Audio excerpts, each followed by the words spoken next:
morning, and welcome to the Engine Builder Show, where we talk about how to build sustainable engines in your business and personal life so you can achieve freedom of time and freedom of money as an entrepreneur. This show is brought to you by Business Marketing Engine. If you need traffic, high-quality leads, website, and custom-fit marketing solutions to plan, build, and grow your business, check out businessmarketingengine.com. And now, let's see what engines we're going to build today. Gabe? Good morning. Thank you, Becca. And good morning, everyone. Thanks for tuning in. I know in the States here, it'll be a short week for some folks because we have Thanksgiving on Thursday, which I'm looking forward to. And then we will still have a couple shows coming out for you. So be sure to tune in and check those out. But one of the things that happens that I'll be talking about a couple times this week, actually, around this time of year in the States, is we have Black Friday. And I've done a little bit of research over the years on it. And I know originally it was really created to just drive retail sales and start the retail kind of season off. And I think originally there probably was some good merits to Black Friday, but these days, in my opinion, I feel like it's generally not productive for entrepreneurs to get too wrapped up in Black Friday.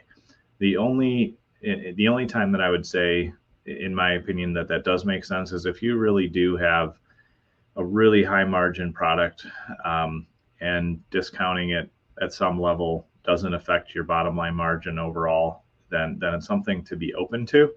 But what I often see is more inexperienced entrepreneurs will just get on the Black Friday bandwagon because everybody else is doing it, and they're not like strategically pricing their products and services anyway throughout the rest of the year. So then when Black Friday comes around, they just end up selling something for way less than they should sell it, and it ends up being a negative thing.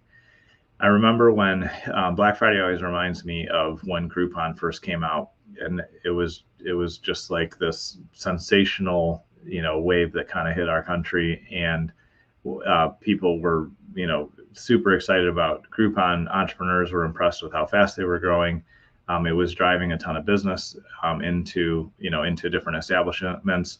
But then I started to pay attention and realize that a lot of the businesses that were using Groupon were actually really struggling, and some of them actually went out of business when their Groupon sale was massively successful, because Groupon was kind of built on the same thought process that if we can give somebody a really good deal, if they go to Groupon's site and we can give them half off or give them this crazy deal on our products and services, then we can bring in a bunch more customers, and the business will grow.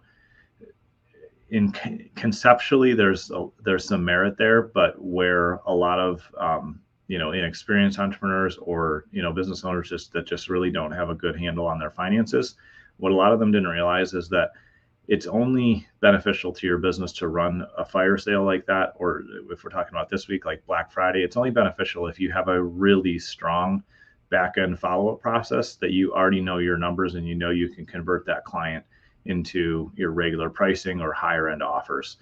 And so a lot of folks have not spent a significant amount of time, investing time and effort and resources into a really strong customer journey that happens after the sale, post-purchase. And so when I saw these businesses using Groupon that were really struggling, it was because they didn't have a way to retain those clients and upsell them and move them into better products and services that were profitable. And so these businesses ended up just getting busy and doing a bunch of transactions, but they didn't actually have anything that was profitable, and so it ended up being a huge negative. And one of the things that when I'm coaching entrepreneurs and that I always like to focus on as I'm sharing information like here today on the show is that while your top line revenue is fun and everybody likes to brag about that or talk about that, and there's definitely a lot of exaggeration on that in the entrepreneurial world, especially online. Everybody wants to talk about their top line, but what really matters is your bottom line, is how much net profit did you have end of the year, and month to month, obviously too, how much money are you personally making? Are you actually making, a good income, and how much money is left in the business, and how much cash do you have? And really looking at that bottom line is what matters. And things like Black Friday or Groupon or things like that can very quickly become races to the bottom, to becoming the lowest priced, option. And that's that's rarely, in my experience, what's going to be effective in the long run. So what I wanted to share today is a simple process that I've used for years that's allowed me to, dramatically increase the average sale that I get from clients, while also just being able to serve them at the highest level, which I'll talk about here in a moment. So increasing your average sale doesn't have to be difficult, and you don't have to have hard sales. You don't have to put a ton of pressure on your prospects or clients, but all you need to do is actually sell top down. So what I mean by that is, if you have the ability to have a few different options of your products and services, which I think that's fairly straightforward, and most of us probably do. Imagine that you have a let's say $10,000 service. You have something that's $5,000, and you have something that's $2,500. Where I see a lot of folks make the mistake is they'll actually start introducing and start at the $2,500, explain what would be included there with the products and services, then explain the $5,000 product, and then explain the $10,000 product. And because I've been doing this so long, and because I've just kind of talked this through with a lot of folks over the years, even with me just right now explaining 2,500, 5,000, and 10,000, you may be aware of this. I know for me, I can feel like a little bit of pressure building inside me when I list off the prices that way. There's just part of our psychology and how we're made up physiologically that when we explain something from low to high, we're creating pressure, and it's unnecessary pressure. So instead of explaining like your three options from low to high, if you switch it and you go top down and say, we have our $10,000 platinum package, and that includes all these features, and we do it with you, and you have white glove service, and you have all these, bonuses and extras here. That's one option. Then we have our $5,000 level, which, includes these things and these options, and you explain all those. And then we have our $2,500 level, and here's what that's included. And you just literally reverse the order from high to low, so top down. You're not only yourself, it'll be easier to explain, and you won't feel that building pressure of like, there's a little bit of anxiety typically with low to high, but additionally your prospect will feel a lot more comfortable, and they'll feel psychologically safe, and so they'll choose what's best for them. And often they're going to choose what's in the middle there, that $5,000 price point, or they'll be comfortable just choosing the top because they can tell that you weren't trying to like ramp them up into the higher price. And so selling top down is one of the easiest ways to increase your average, sale, and it does not put additional pressure on your prospect, as long as you're, doing everything else in an effective and proper way. So that's the first thing to really pay attention to, of how to increase your average sale. The other couple things that I always keep in mind around this topic of selling and pricing correctly is make sure that you're priced profitably. So figure out what margin you want and need. That's something that you should actually discuss with your CPA.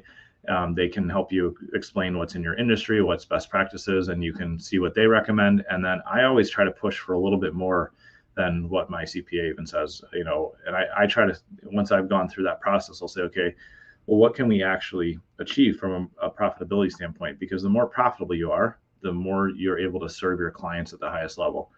If you have priced something at such a tight margin, you don't have the ability to be flexible. You haven't pre-planned to cover unexpected, changes or challenges that come up.